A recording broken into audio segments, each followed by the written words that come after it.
go.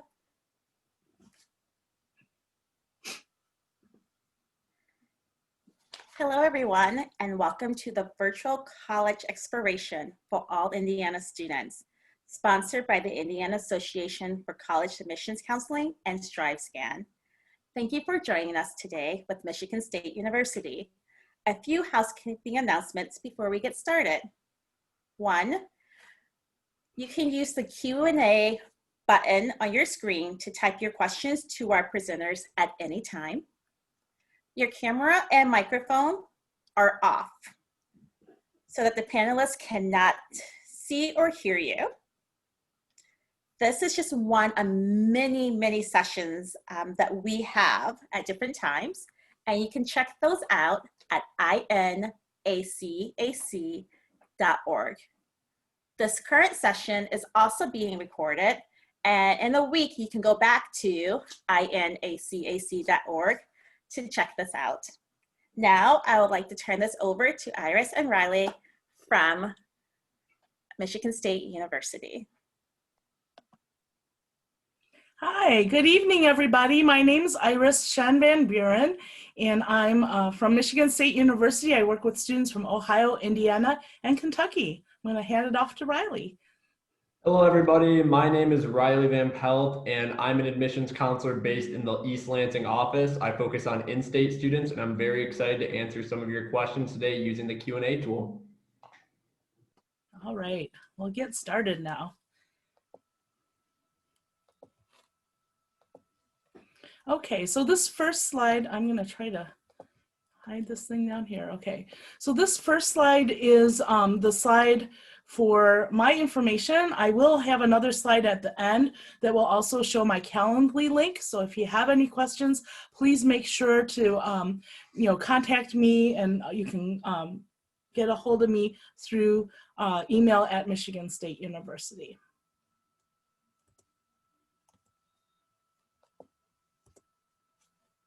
Okay, having a problem here. There we go. So Michigan State University, for those of you who are not familiar with where we're at, those of us in the state of Michigan, we kind of use our hand as our map. So Michigan State University is located right in the center of the palm of our hand in the Lower Peninsula. So we're located near the state capital of Lansing, Michigan. We have about 49,000 students, about 39,000 undergraduate students. We are a Big Ten institution, and we are the Pioneer Land Grant Institution. So we are very open and diverse for our student body. We have about students from all of the counties in the state of Michigan, all 50 states, as well as over 120 countries from around the world. I'm going to actually talk about some of these things, and I'll switch over to a video shortly. But at MSU, you can actually study about 200 different kinds of majors. We have 17 degree granting colleges. 5 of them are professional colleges. So we're the only school in the nation with 3 medical schools with a DO, MD, and vet med program. We have a countless number of programs available for our students. Even though we're large, we also have a smaller student to faculty ratio, so 16:1 student to faculty. And actually, most of our classes are 50 students or less. So I'm going to actually turn on the video now so you guys can see the next slide here.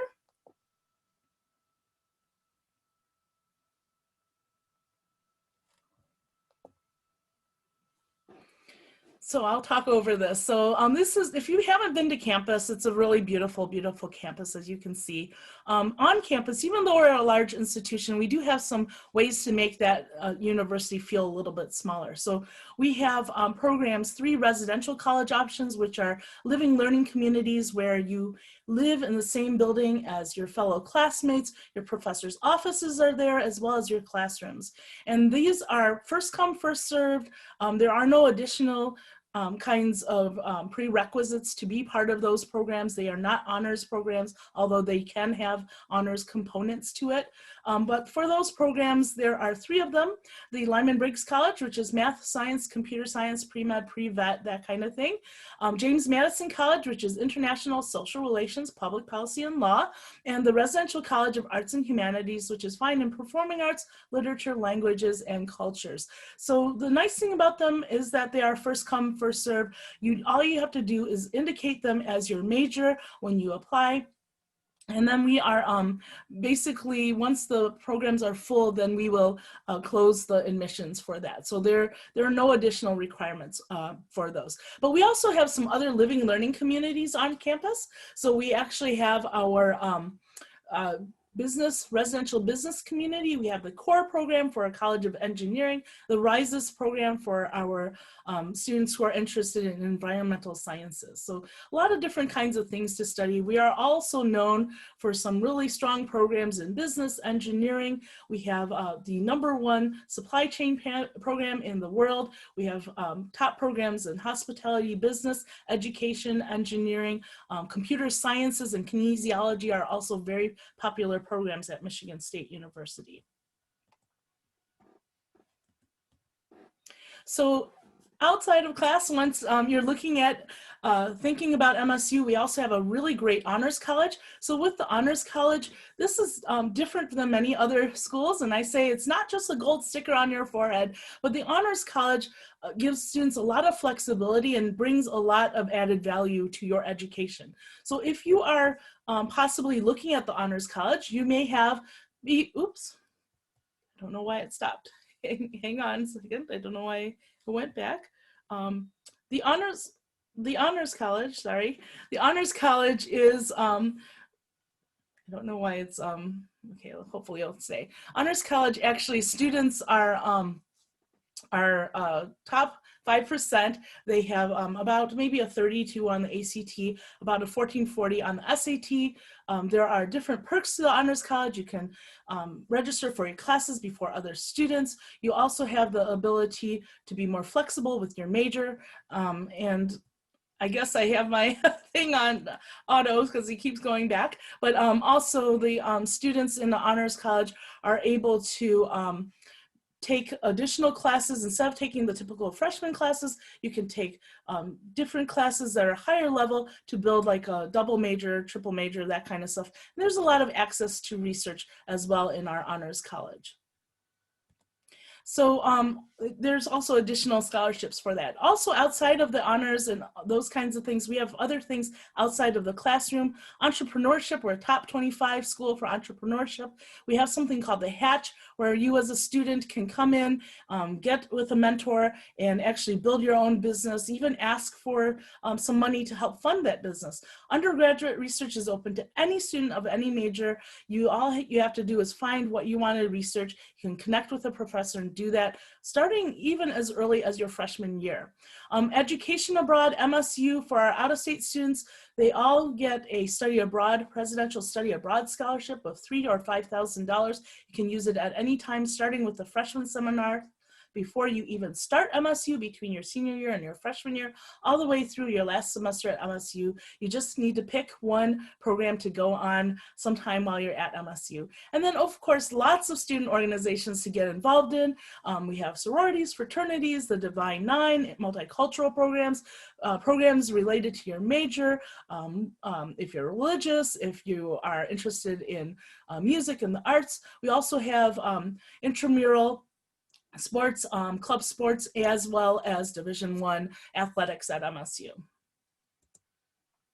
So financing your education. So MSU at this point has flat rate tuition. So you're paying for 15 credits and you can take 12 to 18 credits, which actually can add a lot of value, because if you're taking 15 credits a semester, that will get you to graduate in 4 years. But if you add that additional 3 credits, you could maybe add in a secondary major or a minor or something else to add more value to that education.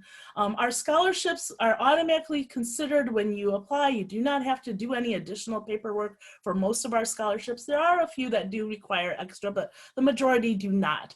We do recommend that when you are writing your essay and when you are writing about your extracurriculars, that you take some time and really give us more than just a list, kind of talk a little bit more about things that you've done, how you've impacted your community, how you impact your fellow classmates or your school, and those kinds of things are going to be things that we look at for those scholarships. We also do recommend that when you fill out the paperwork, you want to make sure you're filling out the FAFSA, the free application for federal student aid, because for our financial aid and for some of our scholarships, you have to have a FAFSA to be considered.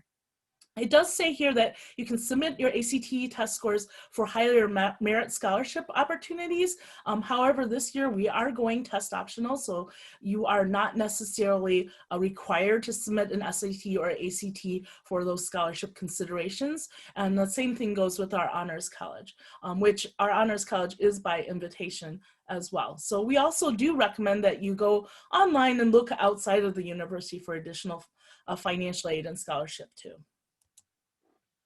So what do you need as a student to come in? Make sure that you are sending us your high school transcripts, all of your grades from 9th through 11th grade.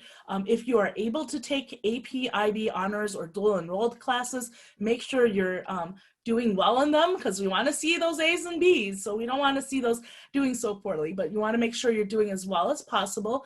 Dual enrolled classes or College Credit Plus or any kinds of things like that, if you are taking dual enrollment, you don't have to turn in your transcripts until after you're admitted. So while you're applying, you just list them down as to what you're taking. Once you have completed those classes at the end of the year, go ahead and send those course transcripts to us. We also require one essay, and if you're, depending on the application you're using, there's different essay questions, but we only require one. Again, take your time, write about yourself, tell us why we want to have you on our campus. You know, don't make it too generic, but then also don't take too much time with a thesaurus, and I want to hear what's genuinely you as a student. We do not require letters of recommendation. Generally, most students are not going to go to a counselor or a teacher or somebody that will write a bad recommendation. So unless it adds additional value or can tell us something that's not already in your application, we do not need any letters of recommendation. And then there's 3 ways to apply. So you can do the MSU app, the Common app, or the Coalition app. The MSU app is probably the simplest, but if you're already applying to other schools with the Coalition or Common app, go ahead and use that. So this year, due to the coronavirus, we have offered our students the option to do test optional. What that means is that when you apply, you're going to tell us, oh yes, please consider my ACT or SAT scores, or no, I don't want them considered. If you go test optional, we will not look at any of your grades, any of your test scores. So even if you have a better test score later, we're not going to consider them, so we won't see them. But if you are going to apply with a test, we won't review your application until that test is actually received. So make sure you're sending those test scores as early as possible. Now, once you've been admitted, you can still continue to send in a test score if you went with the test. We can continue to consider those if you need to for scholarship purposes. But you do have to have an initial test of some sort for us to go through and review your application. If you happen to be an international student, we do not require students to submit ACT or SAT scores for this year, but you still must meet the English language proficiency requirements. And if you want to use it, you can. We're temporarily using the Duolingo English test for students to show their English proficiency. And then we have a community impact question. So if there's anything that's really impacted how well you've done in your classes, please take your time and tell us about that, because we won't know that until you let us know. So for application dates, November 1st is our early action date. I like to tell students, think of Halloween as your deadline. You want a treat, not a trick. Apply by Halloween. Get that application in early so you don't have to think about it. So in terms of early action, this is a non-binding decision. So what that means is that as a student, if you get admitted early on, you don't have to absolutely go to Michigan State. Of course, we want you here, but you don't, it's not set in concrete. You have until May 1st to let us know whether you're coming to Michigan State. Our regular admissions goes until February 1st. Rolling after February 1st, if we still have space, we will continue to take applications until the university is full. So all 3 of those, again, you don't have to get that information or your offer acceptance in until May 1st. But we do recommend that you do it early if possible. If you change your mind, you have until May 1st to get that deposit back as well. So this is one final little video I'm going to show you guys. And then I'll take some questions after. State is a place of possibilities and traditions, and the things you do here will change your life. So make your mark. Develop great taste. Support your teammates. And look up from your phone. Meet some interesting people. But remember why you're here. March to your own beat and do something that scares you. Ask big questions. Reach higher. Go explore the world. And always remember, home isn't where you're from. It's where you belong.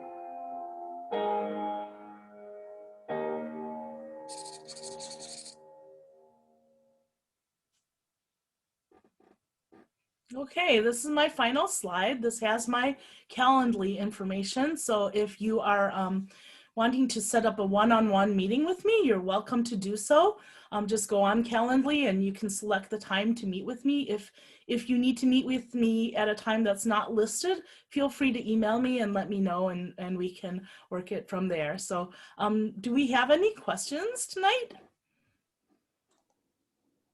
So far, there are no questions in the Q&A. So guys, now is a great time. If you have any questions about anything that Iris said in the presentation or anything about Michigan State academics, student life, anything with admissions, Iris is the one who looks through all of your applications. So this would be a great time to ask any questions that you might have on your mind, and then we can have a discussion about it.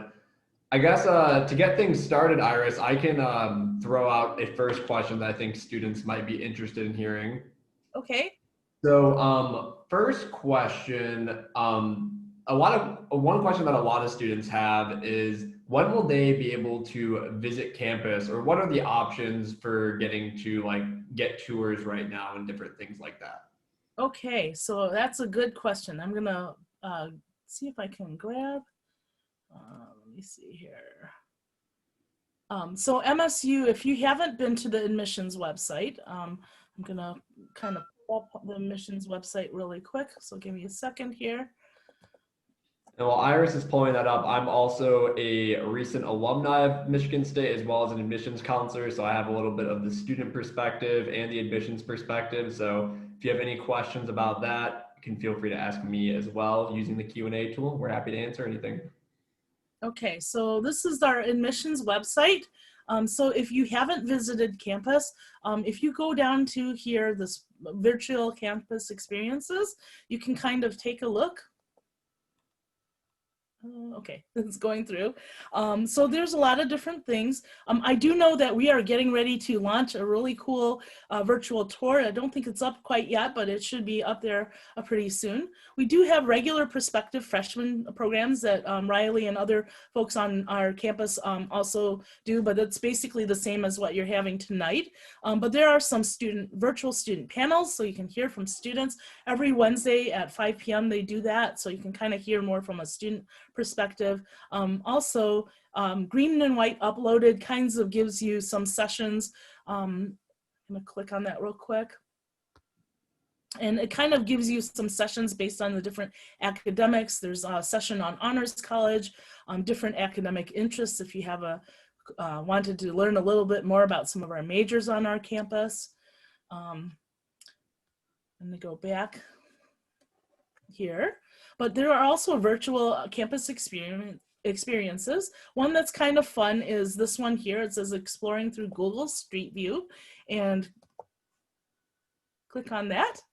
And what you will see is, well, it starts off with Sparty, but literally you can walk down the street and kind of see what it's like. So it starts at the Union, you can walk, and then over here in the bottom left-hand corner, there's a little box, you can expand it. All the little blue lines are where this Google Street thing goes, and you can kind of see where you're walking. And then when you're walking along, you can actually literally turn around and look and see everything around in a 360 format. So it's really kind of cool to do that.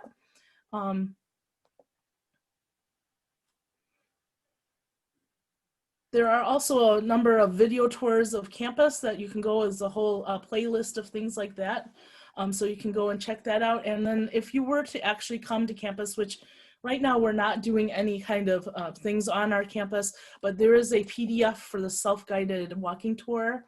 And this kind of tells you some of the special places around campus that you can see. So I'm gonna kind of pull it up so you can kind of see where it talks to you a little bit about some of the things that you will see around campus, some of the special things like our Spartan statue, our Beale Botanical Gardens, our library, and you can like kind of go around. There's a map. It kind of shows you what campus is like. These buildings around here that are in like different colors, these are areas of campus. Each color is a different neighborhood around our campus. So students will live in these areas. There are some other on-campus apartments in a couple of other places, but these are the various neighborhoods, and there's different resources for our students in each neighborhood too. And then the little green areas, these are again some of the special buildings that they talk about through the narration here on the page. So. I'm looking, it looks like we still don't have any additional questions from everybody, but that was a great answer to kind of give options. We do have a lot of virtual options of what we can do. And we also have on Tuesdays and Thursdays for both in and out of state students, there's an admissions presentation followed by a virtual tour, which is given by some of our Michigan State tour guides. So that's always an option. It's kind of right there where it says prospective freshman programs. And it looks like we have our first question. So I will read off the question. It says, do you super score your test scores? So we do not super score the test scores. And I'm gonna actually pull up, give me 1 second. I'm gonna shut this screen and I'm gonna pull up a little like virtual poster thing that we have. So, but no, we do not super score the test scores. We do not average the test scores. We look at each test individually as the overall test. Okay, give me a second here. Here we go. And great question, by the way.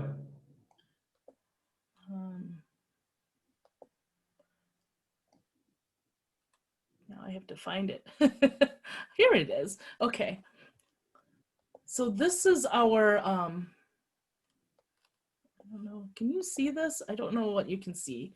Yeah, I can see your desktop, and now I can just see that. Okay, so this is the MSU at a glance. So this kind of gives you some information about MSU. And if you want to email me, I can email this to you guys too if you have a question and kind of wanted to see. So this kind of shows our freshman profile coming in. Our middle 50 percentile come in at like a 3.5 to 4.23 to 29 on the ACT, 1110 to 1280 on the SAT. This is the middle 50%, which means that one quarter are below and one quarter are above. If you fall in the above range, it's a good, you're pretty likely to be looked at maybe for our honors college. If you're, we want you to try to get as close to that middle 50 percentile, but on the other hand, we're looking also at holistically what you are involved in and other things, what kind of curriculum. So don't discount yourself based on looking at just the middle 50%, but go ahead and, apply to MSU. If you have questions, you're welcome to contact me to talk more about that. And that was a great question. We do have another question actually as well. And the question here is, are students still eligible for scholarships if they don't submit an ACT or SAT test score? That is a great question. And let me pull up going back into our admissions website. Can you see the admissions website? Or oops, that's not the admissions website. I see the natural resources. Okay, let me grab a new screen here.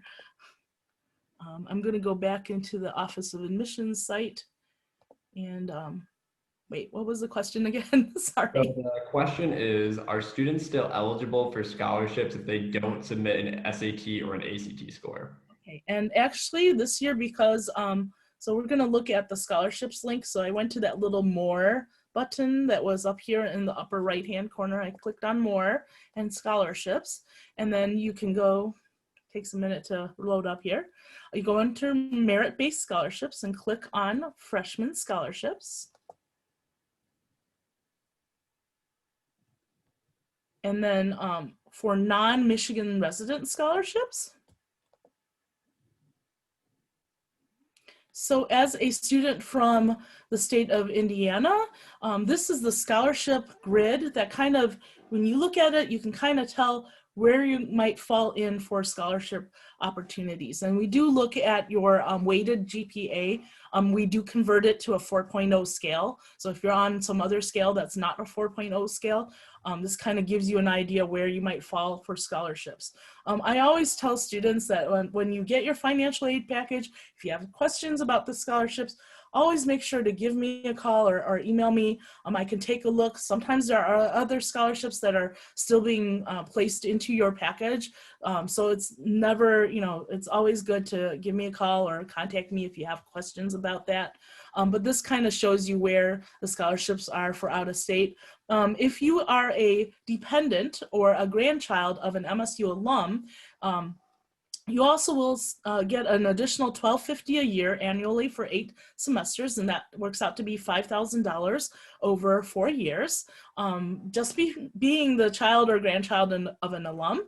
And then, like I talked about earlier, the Presidential Study Abroad Scholarship, that's the $3,000 or $5,000. It doesn't show up in your financial aid package until you actually use it. So make sure to check that as well. And then you can go down here. There's not a ton of extra scholarships specifically for Indiana, but there is one. But we also, you can also go back into looking at like high achieving student scholarships. So if you fall in that honors college range, there's a whole list of scholarships. It's really important if you fall in that honors college range to try to get your application in by November 1st, because they start to award those scholarships after November 1st. And then you won't actually, you might not qualify. So normally what happens is honors colleges by invitation, if you apply by November 1st and they still have space, they will also invite you to come to campus or to participate. This year it might not be on campus, but it'll participate in our Alumni Distinguished Scholarship, which are our top scholarship awards. You can also click on criteria specific. Earlier this afternoon, I had a student ask me about debate, or let's say they were involved with the 4-H. I know this scholarship application is 2019's, but I would just go ahead and fill it out and get it started. But there's some other additional scholarships here. This one is for if you lost a parent. You can put that, and hopefully you don't have to do that one, but there's a lot of different scholarships here that you can look at and you will be looked at. There is a scholarship that's based only on what things you do, like I said, outside of class. So you'll want to make sure that that you are showing us the best foot forward in your essays and in your extracurricular activities. And yeah, and to answer also the original question, just to make sure, yeah, you do not need to submit a test score to still be eligible for all these scholarships. So whether if you submitted a test score or you didn't, you'd be looked at the same and still would qualify for all the same amount of scholarships. Yep. So no need to worry there at all. And then just one thing I always like to encourage students to do is, even beyond the scholarships that we award in the admissions office, it's always encouraged that you look and see what your local opportunities are as well, because maybe you look into a few businesses in your local area, $500 here, $1,000 here, it really adds up in the end. And sometimes it can be as simple as like looking for your local businesses and just asking. I've heard stories of students going to their local businesses and being like, hey, do you have any scholarship opportunities for an incoming freshman? And they're like, yeah, well, no one's asked us that in like 5 or 6 years. So yes, we do. And I'm not saying that happens every single time. I've just heard multiple accounts of that story. So just things to keep in mind. Always be on the local scholarship hunt as well. From this time going all the way until you're starting on campus, always be on the hunt for scholarships. And then once you are on scholarships, your MSU GPA will help you get more scholarship opportunities once on scholarships. And another way that as a student coming to campus, once you are done with your freshman year, you can apply for being either a resident assistant or an intercultural aide, where you get room and board for working for the university and helping to manage like a floor in your residence hall. So it looks like that is all the questions that we have from now in the Q&A. So if you guys have any more questions, we still do have a little bit more time left. So anything that we talked about in the presentation or anything thus far, feel free to send away in the Q&A. Otherwise, we can wrap things up for the day.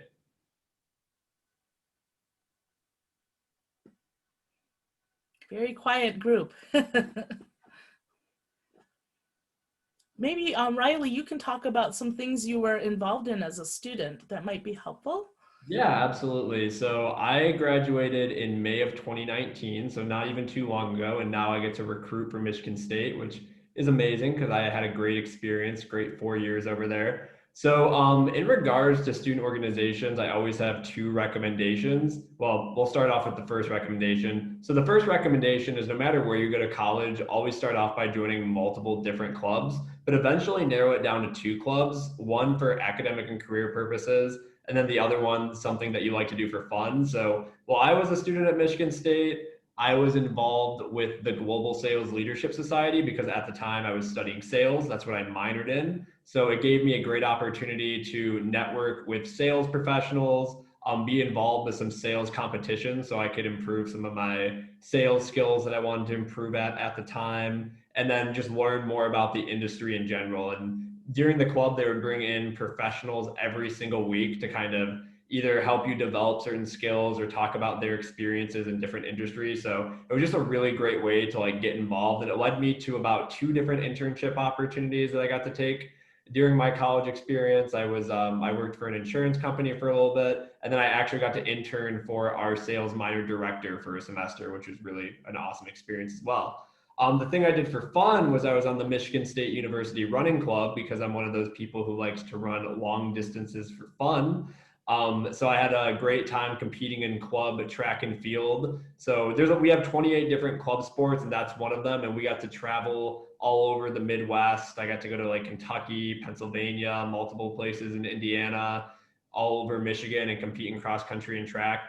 And it also is not only just doing it for fun for running, but it also looks good on a resume because by the time I was a senior, I was on the e-board for 3 years and I was president of the club. You know, as the running club typically has about 200 to 300 students on it. So it's a great experience just to get some leadership opportunities and learning how to work with an e-board to make those kind of decisions and how to run a club properly. So that's some of the things that I was involved in while I was a student. Both were great experiences that, you know, allowed me to continue doing my passion of running and learn about what I wanted to study at the time. So great recommendations for whatever you guys do going forward. And as an undergrad, I was involved with Alpha Phi Omega, which is a co-ed service fraternity, and did a lot of service to campus. We worked with the Boy Scouts and a lot of different things.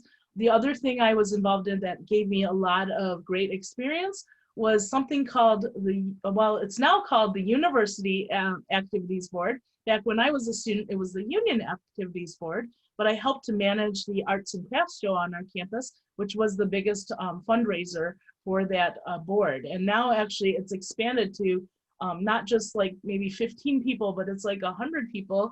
The students do, it's become the University Activities Board. They do programming all across campus. So if you like to be active and you want your hand in that programming, you can do that. So there's a lot of different things. You can even do, if you like the arts and music and that kind of stuff, we built a brand new music pavilion on our campus. So it'll be pretty exciting to see music concerts there. We have the Wharton Center for Performing Arts. So students who, here's a little, kind of a little tip. If you want to go see some of these Broadway shows and musicals and not want to pay for it all, go get a job as an usher there. So you can kind of sneak in after the, you know, the first act when people are already seated. You can kind of sneak in and watch those shows. So there's a few little fun facts, or get a job as a green coat and help with parking for the football games. you can actually go in after the first quarter and then you don't have to pay for that ticket. So it's kind of little fun facts there.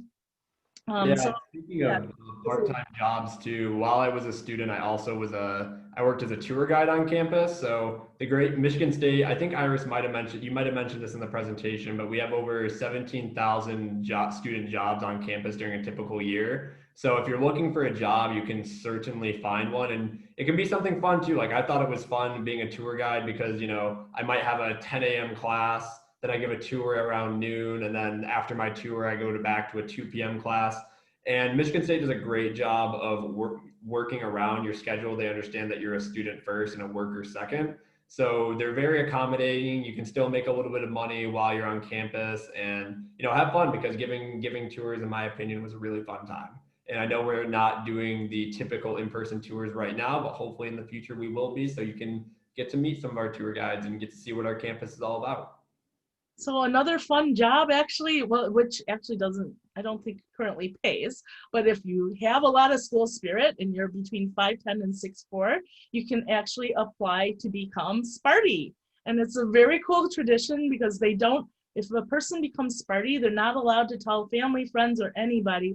And the way they tell them is when they graduate, they get to wear Sparty's shoes underneath their graduation gown. And that's how they tell their family and friends that they've been Sparty for the last couple of years. So there's lots of ways to definitely get involved in different kinds of things. And it's nice too, we have our IM facilities, so they're indoor and outdoor swimming pool. The outdoor one is currently under construction, but we have soccer fields inside, we have volleyball and basketball and all different kinds of things. And you can actually, with the flat rate tuition, let's say you have 15 credits and you just need a credit to kind of relax.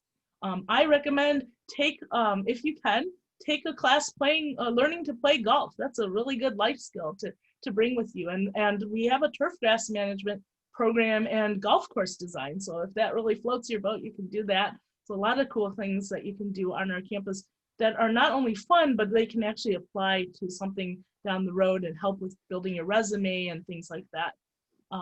We also have a ton of job fairs throughout the year and internships available through our career center. So students who are looking to do something related to their career or related to their major, you can get paid to do that through some of those internships and career fairs. Absolutely. And it looks like we still do not have any questions, but I guess just some last minute reminders before we wrap things up. Remember that the early action deadline is November 1st and that Iris will be reading your application. So if you guys want maximum scholarship consideration, definitely apply by November 1st. And of course, if you have any questions about admissions, you specifically want to go to Iris. If you want to know more about student experience, or if you have any questions for me, you can feel free to reach out to me as well. Email is vanpel, VANPEL 14@msu.edu. So my email again is iris svb@msu.edu. I can share that screen again, so that at least you have that.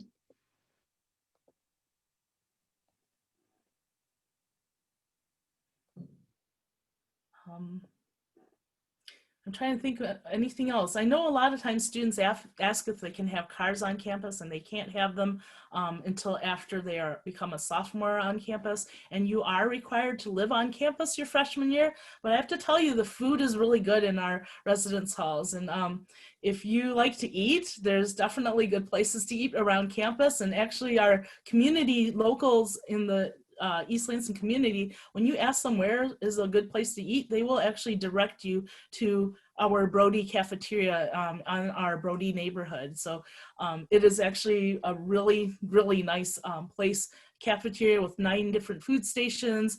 They even offer vegan and vegetarian. They have halal and kosher.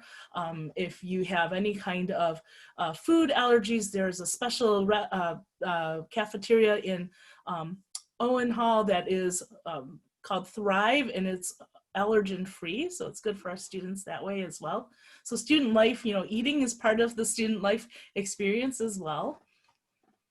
And yeah, we have some of, I will say we definitely have some of the best dining halls in the entire nation. I can account for it because we have about 10 different dining halls that you can choose from, and they are all delicious. So Michigan State definitely known for having great food, typically open from 7 a.m. All the way to 10 p.m. So just great things to keep in mind. A lot of great food options once you come here on campus. Definitely one of my favorite parts of being a student for sure. I don't know why my thing, I must hit the stop video. Yeah, the other thing too is you can get around campus very easily. So it looks like a big campus, but really we have buses that go around campus and it's constantly stopping by. So in the wintertime, you really don't have to wait too long for a bus to come by. And that's free right now for the students. It's always free. That bus can also, if you go on to the CATA bus system on our Grand River Avenue, it's along the north part of our campus. You can take the #1 bus down to Meyer. Meyer, kind of like a Walmart kind of thing. So Meyer's local from Michigan. So you can take that down to there, and there's a little mall. You can also go the other direction, and if you are really into politics, you can go down to the state capitol and you know, do some politicking there. So there's a lot of things locally, and they just recently built a Target, I think, across the street from our campus. There's like places to shop for MSU clothing, lots of good restaurants. Some of the restaurants will even, I think, take some Sparty bucks too, right? They take some of the Spartan bucks at some of the local restaurants. You can add that to your meal plan. At any time, your parents can put some Spartan bucks. You know, they want you to have like a special treat. You can do that on your Spartan bucks. So that's kind of nice too. Yeah, so there's a lot. Oh, and if you want to rent a bicycle, you can, if you don't want to carry it and bring it up from home, you can actually rent it from our bike store on campus. You can rent it daily, weekly, monthly, I think, in all semester or all year. So that is also something available to you to make it a little bit more convenient as an out-of-state student.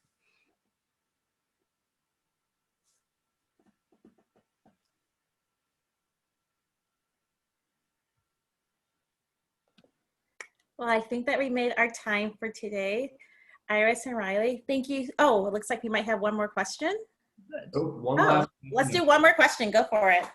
Yeah, how safe is campus? Well, that's actually a great question. Everywhere you walk around campus, you know our colors are green and white. They have these little green light boxes around campus. And what we're understanding is if you ever feel unsafe, you're walking around late at night, you press that button, the police will be there, I think within like 60 to 90 seconds. Like they're constantly patrolling. We have our own police force on our campus. So the MSU police force is, I think, the only one in the state where everyone on the police force has a bachelor's degree. And MSU does have a criminal justice program as well. So there's also, I know some of the, there's a student organization, I think Alpha Phi Omega does the safe walk at night. So if you need a person to walk you back from the library, you call them up, they'll send a guy and a girl out to get you and walk you home so you don't have to feel unsafe. I think there's also some dial ride sort of things. And of course, these days you got Uber and Lyft and all those kinds of things. But some of these things are free and available to you as a student. So in general, in all of the residence halls, you have to swipe to get into the hall. After hours, you have to swipe to get into your floor. So your friend cannot just randomly come up into your room or come up onto your floor. So you and your floor mates all have to swipe to get onto your individual floors. So that has made it a little bit safer as well. And I believe there are also the green lights on the floors on the campus throughout as well. Mm-hmm. Thank you so much, guys, once again. Thank you for coming, guys, to the presentation for Michigan State University. I do have some really quick housekeeping to share with everyone. When you do leave, there is a very quick 4-question survey that will appear. If you can complete that for us, that would be so great. As you know, we have other colleges throughout the next few weeks, so please go to our website at inacac.org to sign up for that. And last but not least, this recording will also be on that website at inacac.org in the next few weeks. So check on that too. Riley and Iris, once again, thank you so much for giving us more information about Michigan State University. And everyone, have a great night. Good Goodbye. night. Everybody, thank you. Thank you, guys. Good night. Good night.